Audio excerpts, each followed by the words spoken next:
ongerepte wildernis, ons Kruger Wildtuin. Dis ongetwyfeld een van die top nasionale parke in die wêreld en tuiste van 'n legio wilde diere. Maar het jy ooit gewonder wat gebeur as een van hulle siek word of wat ons alles van hulle kan leer? Wel, SANparke het 'n span veeartse en tegniese assistente wat seker een van die ongelooflikste beroepe in die wêreld het. En ek gaan uitvind presies wat dit behels. Om elke dag met groot ikoniese soogdiere te werk, is ongetwyfeld my idee van paradys. Maar dis nie altyd so maklik nie. Die Wildtuin se veeartse het nie luukse soos ontsmette teaters van vleklose staal nie. Hulle werk waar hulle moet, spring binne oomblikke in aksie en dink op hulle voete. Prosedures wat hier uitgevoer word, is dikwels aan die voorpunt van die natuurwetenskappe en baan die weg vir veeartse reg oor die wêreld. Dr. Hofmeyer, Dr. Bas en Dr. Hewlett is 'n paar van die veeartse wat hierdie droom leef. Jy het nie net veeartse in die span nie. Kan jy vir ons bietjie meer vertel oor die rolle wat ander mense in die span vervul? Ons werk as veeartse is een deel van die engine wat ek kan sê. En hulle is die ouens wat fisies die boumas opbou en die diere vashou en die diere rondry en ek dink hulle kry gewoonlik nie genoeg krediet nie want hulle speel eintlik daai onderliggende agtergrondwerk wat gedoen moet word en sonder dit gaan niks gebeur nie. En dan het ons tegnisi wat al die bloedmonsters en al die toetse doen en hulle werk verskriklik. Hulle is gewoonlik die mense wat tot laat in die aand die goed moet prosesseer en in die komputer insit en so. So ja, ek dink ons het 'n baie goeie fondasie van alle aspekte van wat ons moet doen sodat ons as veeartse en tegnisi almal hulle werk kan doen. Dr. Hofmeyer en sy span bestee baie van hulle tyd aan navorsing. Om 'n laboratorium so groot soos die Kruger Wildtuin te hê, het beslis voordele. Die Wildtuinspan doen baanbrekerswerk wat verskeie projekte betref en werk saam met wetenskaplikes van reg oor die wêreld. Een so 'n projek is die wit renoster immobilisasieproewe. Verlede jaar het die Kruger Wildtuin navorsingsproewe met wit renosters in bomas wat spesiaal vir die doel gebou is onderneem. 50-50 was daar om dit te dek. Wit renosters is besonder sensitief vir narkose en sommige is selfs dood weens die verdowingsmiddels.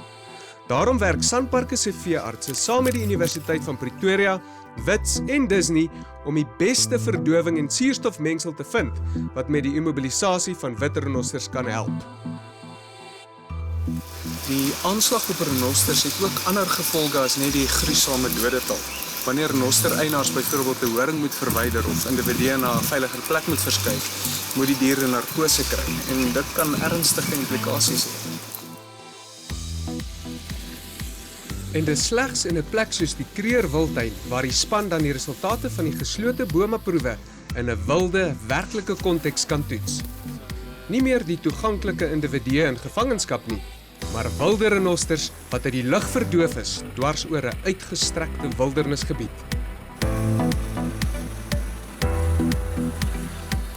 So this Rhino project is forming part of my PhD. The rest of my PhD will be looking at alternative ways to reduce this respiratory depression which is caused by these potent opioids that we use. What we're trying to achieve is to try and establish scientifically what are the best ways to actually stabilize an animal, particularly white rhino, when they are chemically mobilized and anesthetized. Die veldproewe was 'n groot sukses. Hoewel die data nog nie gepubliseer is nie, het Dr. Hofmeyer vir my gesê dat hy tot dusver baie beïndruk met die voorlopige resultate is. Daar is beslis 'n kombinasie van middels wat die gevaar wat narkose vir hierdie reuse diere inhou, drasties kan verminder. Na die diere weer vrygelaat is, sit die SANparke span met waardevolle inligting.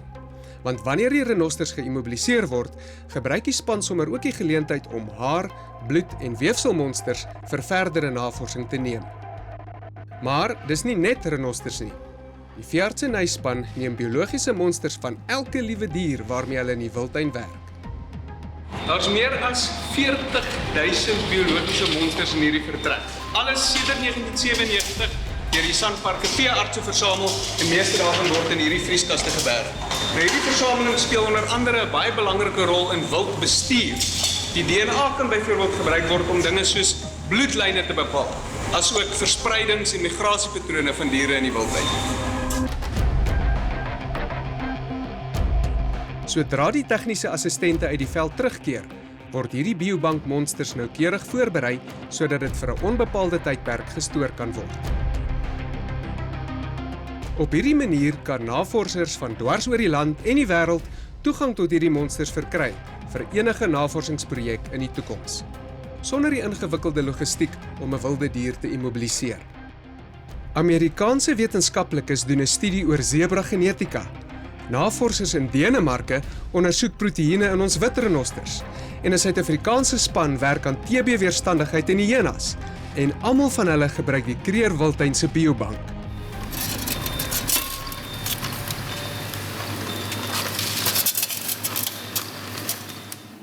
Een voortgaande uitdaging vir die veeartse is die heersende beestering in die soogdierbevolkings van die wildtuin. Elke keer as die span op 'n vars karkas afkom, bied dit 'n geleentheid om beestering besmetting oor verskillende spesies te bestudeer.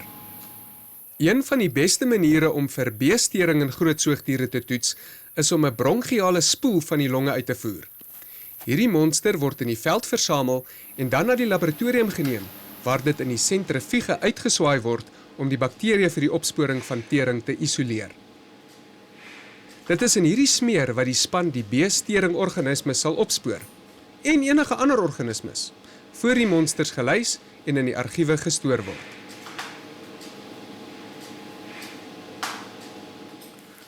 Gedurende my tyd saam met hulle, het ek besef dat die veeartse nie die heeltyd hulle koppe breek oor algemene insidente in die wildtuin nie. Die Sanparke beleid om nie sommer net in te storm en elke siek of beseerde dier te red nie, maar om die natuur sy gang te laat gaan. 'n Veearts raak slegs betrokke wanneer 'n besering deur menslike optrede veroorsaak is, soos byvoorbeeld deur 'n struik. Grant, can you tell us about this dog that had the snare around its neck? I got a report with photographs of the wild dog with a snare around its neck, managed to find them on the road, contacted the vets, they were on the way, the dogs were on the road. When we got down here, the dogs were on the road, they were still there, and we saw the male, and you could see that he had the snare around his neck and it was pretty tight, and it was doing quite a lot of damage, and his neck was very swollen, and you could see that he was in trouble. So we went and made some darts, got ourselves organized, and by the time we got back, he'd already moved off. So we went into the bush just to see if we could locate him, and luckily the rest of the pack had made a kill about 200 meters off the road, and he was standing by. So we could easily drive up to him, darted him. He went down very quickly, which was a concern to us. And I think it was because he was a bit dehydrated, he lost a lot of weight. And when we got to him, we found that he wasn't breathing that well. The snare around his neck was making it difficult for him to breathe. So we pulled his tongue out, tried to open his airways up, and he started breathing, and he was actually okay, he stabilized. The decision right there was made to put the dog in the back of the vehicle and just take it to the road where the other vets were on standby. It was under quite a lot of pain. The snare was quite bad, and they do look terrible how it was cutting into the skin. But generally the wound was clean, the other dogs had been licking the wound. And when we examined the dog and we looked at the snare, although it had cut through the skin and into the muscles, it hadn't done any damage to vital organs like blood vessels or the windpipe or anything like that. Get some antibiotics. You want to get blood in our... Omdat dit 'n ou wond is, het die span besluit om die sny nie te heg nie. Hulle het die wond ontsmet, antibiotika toegedien en die wilde hond so gou as moontlik laat gaan. Nog 'n projek waarin die span werk, is 'n 5 jaar lange leeustudie in die suide van die wildtuin. Ongeveer 30 leeu's het nekbande gekry om die verskeie troppe se bewegings te kan volg. Die projek se einde is nou in sig. Die navorsers het klaar al hulle data versamel en dis tyd om die nekbande af te haal. Terwyl die leeu-navorser die projek aan my verduidelik het hy skielik die sein van 'n groot wyfie baie naby aan ons opgetel. Ons kon nie hierdie geleentheid laat verbygaan nie en die span was onmiddellik in aksie. Dr. Hofmeyer is duidelik gemaklik om met naalde en pile in enige situasie te werk.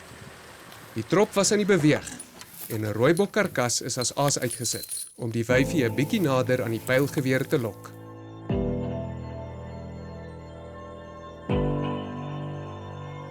Wel, ons leeuwyfie het duidelik nie belang gestel nie, maar iemand anders het homself heerlik aan die meevaller vergryp. Die volgende dag het ons pogings verdubbel.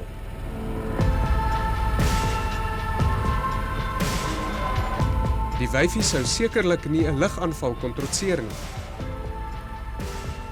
Haar halsband is vir oulaas ingespan om te sien of dit regtig sy is. En toe is Dr. Hofmeyer gereed om haar uit die lug uit te verdoof.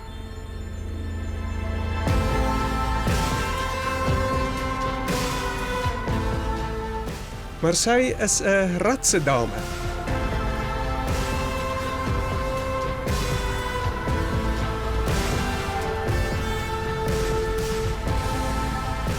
Die een oomblik is sy in sig en dan onder die bome. Die vlieënier moes noodgedwonge laag vlieg en Dr. Hofmeyer is goed rondgegooi in die proses.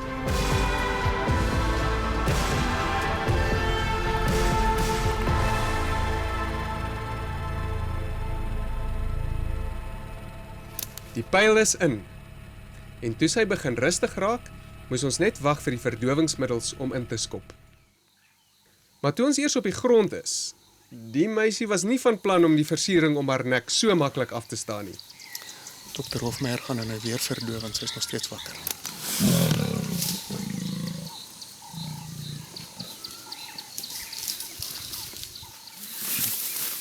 Twee pyle om haar plat te trek, voor die span kon inbeweeg om te kry waarna hulle gesoek het.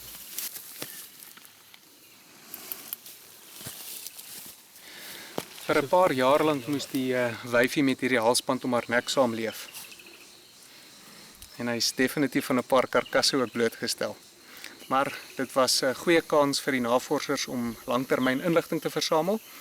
En nou is dit haar kans om te rus. Mooi is die voete. Ja, ek het nou net daarna gesit en kyk. As hy go, kan jy nou alleen los. Ja.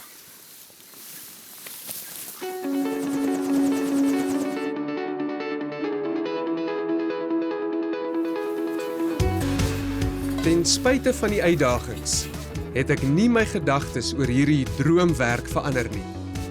Maar om 'n veearts in die Kruger Wildtuin te wees, gaan oor baie meer as net rondry en siek of beseerde diere versorg.